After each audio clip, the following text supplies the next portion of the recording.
How we doing today, folks? This is Iron Wings 3187 coming at you with a Veterans Day special. So, for those of you who may not know, I actively served in the U.S. military from 2013 to about 2015-2016. I was in the U.S. Army and I served with the 101st Airborne 3rd Brigade 187th Infantry, which is also known as the Crkt Rockasans, and that helped contribute to my channel name. Iron being the company distinguisher because you had Leader Rockasan, Iron Rockasans. We were 1st Brigade. You had 2nd, 3rd. 2nd was shut down before I went to the unit. So that's where the Iron, the wings, comes from the fact that I earned my air assault wings while in this unit on active duty. And that's actually a mandatory feature of the units and the 101st Airborne is if you are stationed there, you have to earn your air assault wings instead of your airborne wings. You can earn your airborne, but it just takes longer because you have to go there before you go to your unit, and it's just this giant pain in the ass. Anyway, so, and then the 3187 was the unit's 3rd Brigade, 187th Infantry. So my entire channel name is basically dedicated to my old unit and the distinguishing factors of it. Anyway, so today I thought I'd bring back some knives I used while I was in my active service and talk about them a bit. This isn't a review proper, so to speak, because a couple of the knives you see on the table here are actually discontinued now. And one of them I didn't actually carry while in the service, but it is currently one of my favorite knives I own and related to this history, which you'll see when I go into it a bit. So let's start off with the first fixed blade I really actually owned and used, and I should put a disclaimer here. This isn't actually the first real fixed blade I own that actually goes to a Western Outlaw Bowie from Budk, and I bought it with a Visa gift card I got for graduating high school, and it was hot garbage. You could sit there and run a file across it and just take off whole flakes that you could see on your table because the steel was so butter soft. And I never used the thing. It basically just sat in my room, looked cool, and I grew up in a very rural area, very Western and cowboy centric. It was basically the Western equivalent of the Mall Ninja's katana. So, not proud of owning that. My dad actually owns it as kind of a joke thing. He calls it his machete. And after that, what I consider is my first fixed blade knife, because this is actually a viable tool and knife, is the Buck Intrepid. Let me move these out of the way so you can get a better look. So, my grandfather sent me this the day I enlisted in the U.S. Army, and it was about 3 months later I shipped out to basic training, and he wanted me to carry this on my active duty. It is a Buck Intrepid, which was a very limited run from what I remember, and it is Buck's usual 420 high carbon steel, about a 58 Rockwell hardness from what I remember, and depending on how this video turns out, I'll take some photos and throw them in the beginning after my introduction. This knife isn't actually very worn. That's something you'll notice because my original version of this knife, the one I actually carried in the Army that was beat to hell, was stolen out of my barracks room. I had gotten off duty one night, threw it on the windowsill in my barracks room with the window open because it's a Kentucky night and the barracks don't have any air conditioning or airflow. And the next morning I woke up and it was gone. Someone who'd in the middle of the night stolen the thing from my windowsill because there was no screen, no protector, no nothing for our barracks rooms. And that was my own stupidity. So for years, because this was discontinued even at the time I was in the Army, I wasn't able to get a replacement. I finally found one online, brand new in the box for sale for like $100 on Amazon, and I snatched it up. And it's been sitting in my room ever since. I still take it out and throw it on my backpack if I want to go out fishing, hunting. This is kind of my go-to still, just because it's a good camp knife. And it's 7.5 ounces, so it's fairly light. The grip is made out of a polymer, and it's textured, so it's very good for grip. It's a 9.5 inch overall length with a 5 inch blade, and the tip is actually Tonto with a full flat grind. It's actually a very nice knife, but you can't find it anymore because it's discontinued. The sheath is actually fairly decent. It's made out of nylon, and it kind of emulates what you'd expect from a military knife. You've got your sharpening stone pouch up on the front, your MOLLE-compatible system. Really, this is about as bog standard of a knife as you get from something like Buck. The only thing that's special is the Grim Reaper camo pattern handle. And as I said, this was actually the first fixed blade knife I carried, and when I was in the Army, I used this all the time to open MRE crates, cut steel bands, crack open things. Basically, any job you can find for it in the military, I used it for. And I kind of regret the original one being lost because it served me so well for a good couple of years before it got stolen. So, once that knife got stolen, I went looking around in pawn shops for a fixed blade knife to replace it so I could use that in my job. And what I eventually found when I was looking in a pawn shop outside of Fort Campbell while I was in Kentucky was this. This is, again, the exact same knife because when you get out of the Army, you sell a lot of the stuff to try and make it home because I was stupid and didn't take the free flight the military gave me. So, this is a U.S. Army model K-bar fighting knife. It has the original leather straps that you would, or the stacked leather handle, and it is a 7-inch blade, 11.8 inches overall, and it's about a 56 to 58 Rockwell hardness. And this is kind of the uber traditional military knife. I've never been the biggest fan of K-bars. I found them a little bit overrated for their construction and price in recent years, just because you can get one of these knives for $70 to $80, but you can get a really decent quality blade that's a much higher quality steel than the 1095 Crovan used in this for about the same price. So I think when you buy a K-bar, you're buying the name and you're buying the heritage behind the knife. Nothing wrong with that. It's kind of like buying a Colt AR-15. Yeah, you can buy it and you're paying for the Colt name, but you're also getting a very, very basic knife that isn't really excelling at anything. That's kind of this knife.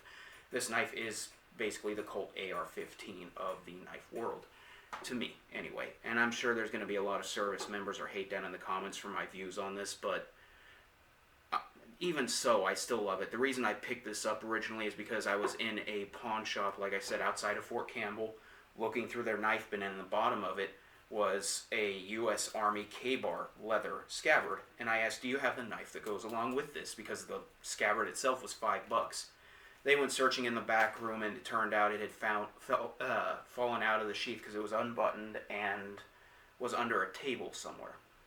The tip had a little bit of paint chipping, some minor damage, but nothing wrong really with the blade. No bending, no cracks, no chips in the edge, nothing. And they wanted $25 for it. So I slammed my money on the table, took it home, and carried it for about 6 months before I got out of the Army. And when I got out, I asked around and asked if anyone wanted a pretty much like new K-bar for $40. And I can't remember because there were actually 2 of them I picked up at that pawn shop. The other one it was a more modern Tonto style with the rubber handle, and I think it was D2 steel, but this could be before that was introduced. But that one I actually gave to a friend who wanted a K-bar. She had wanted one for forever after seeing it in the Fort Campbell museum they had there.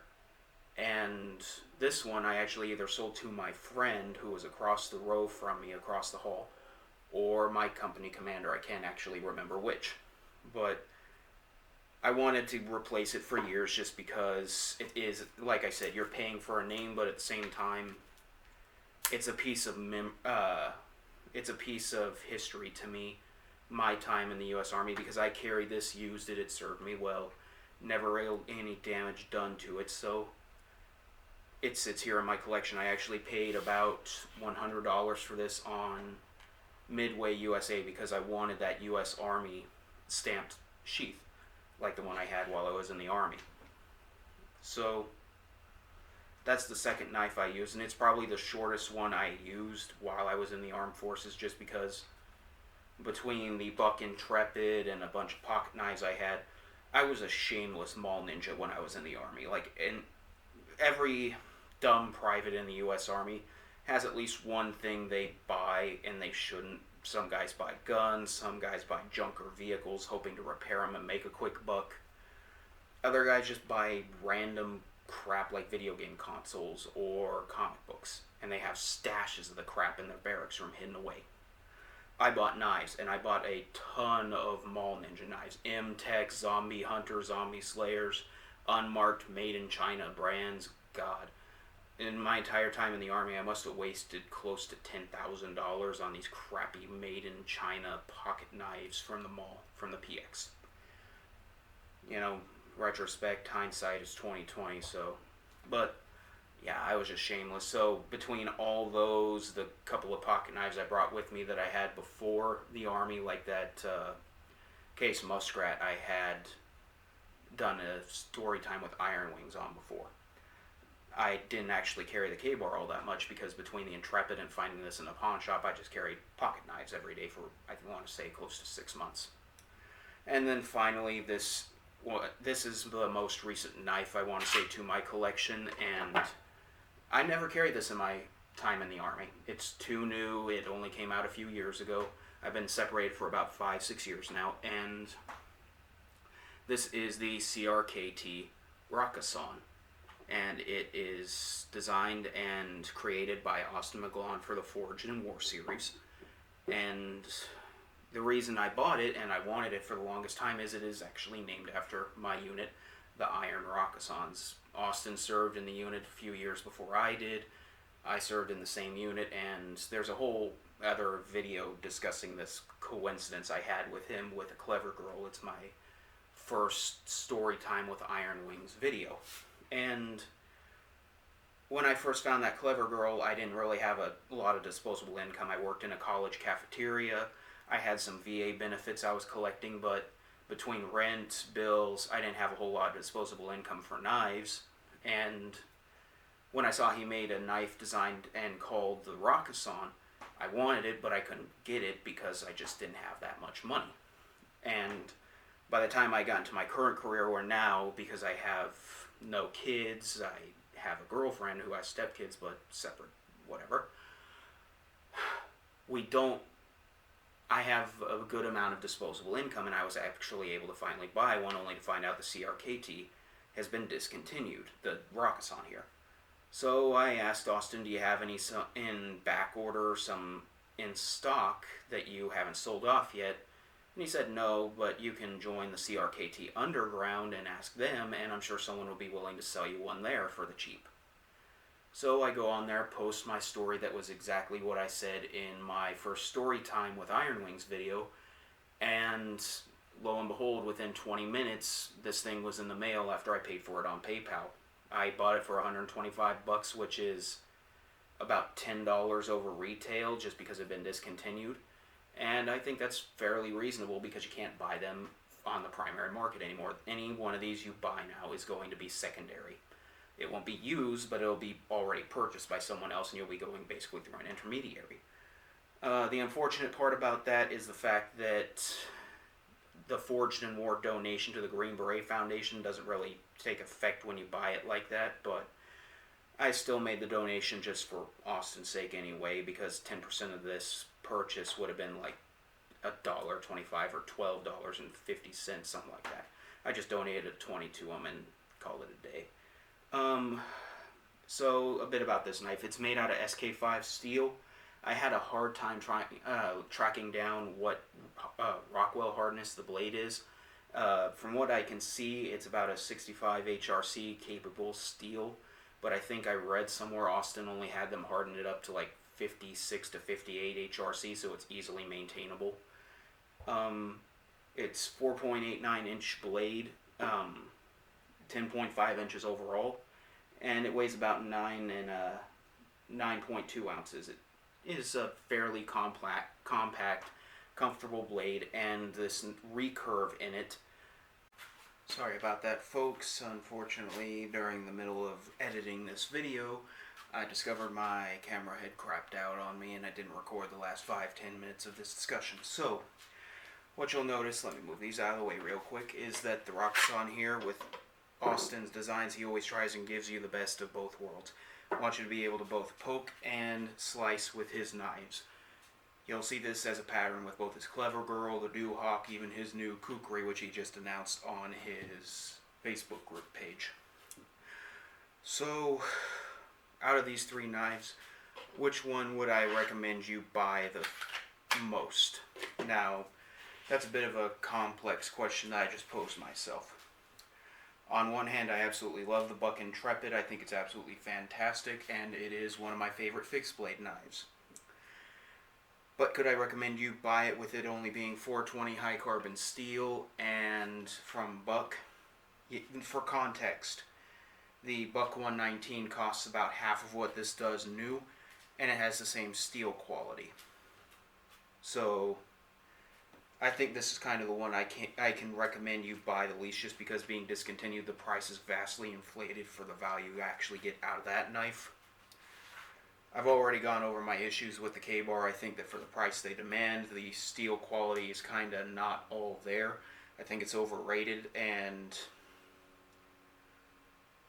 it's also one I can't wholly recommend you buy if you are new to the knife world. It's not the best camp knife you can get for the value they charge of the knife, for the price they pay, that you're going to pay. If you're a collector, a long-time collector, this has to be one of the ones you do buy, because it's just kind of become one of these standard pieces, along with a Buck 119 or, the Gerber Paraframe. There are just certain knives that you have to have in your collection, even if you don't think they're the best quality.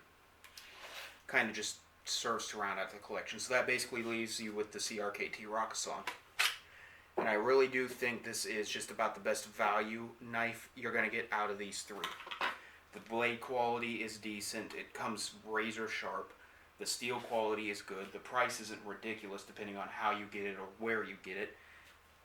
And you can still kind of get it on the primary market, because Hydra Tactical on Amazon still sells them Cerakoted. They're all brand new. They are officially licensed by CRKT and Austin McGlawn. Basically, they're just custom Cerakoted Rockasans, but they do cost a little bit extra, but you are supporting a small veteran-owned business. So, with that being said, which one of these would I recommend you buy the most? Obviously the Rockasan, just because I think for the best dollar to value deal you're going to get, it would have to be this. Granted, it's discontinued, so it might be a bit hard to find, but still. Next one up, I would have to recommend the Buck and... Actually, no, I can't recommend that. I would have to be the K-bar, because the K-bar, at least I know it is high quality, and it comes with a lifetime warranty. It's made in America, and it's still in current production. You can get it, no big issues there. I think it's overrated, but that's the second recommendation I can make. And in last place, honestly, it would have to be the Intrepid. As much love as I have for this knife, there is the fact that it has a major issue when it comes to quality of the steel and the price that's demanded of it. Because it's been discontinued, and Buck has the same issue as Case knives, where they produce a certain knife pattern for a limited amount of time, the price on this knife is vastly inflated, and you really shouldn't pay $120 for something that uses the same steel as a Buck 119, and the only difference being that it's based on the Buck Compatriot line with a special sheath and handle scales. So that's my Veterans Day special. As I stated, if you want a new knife that is related to veterans and the armed forces, go with the Crkt Rockasan. It is probably one of the favorite knives I own, and I honestly do love it. I don't regret a single day I've had since I purchased it. Then the K-bar. Just because it's kind of bog standard, it's meh to me. But while this isn't exactly armed forces related, the Buck Intrepid holds a special place in my heart, but I can't recommend you as an average consumer buy it, just because of the price. So, with that, I'm going to go ahead and let you guys go. I appreciate you watching. Before I do finish up this video, I'm going to ask you to do me a favor. Reach out to any veterans you know, any of your friends, any of your family that might be having issues today on the day that we celebrate those who served, and see if they're okay. We lose 23 veterans a day to suicide, and that's too many. We've made great strides as a community to make sure that's not the case, but we still need to make sure that we reach out and see that everyone we know is okay. So that's my challenge I pose to you this week, as Chris from that company to be named later would say. Reach out, talk to a couple of your friends if they're veterans, and make sure they're good. Hang out, go out and spend the day with them. Make sure they get out of their house. Until next time, thank you for watching. This is Iron Wings 3187.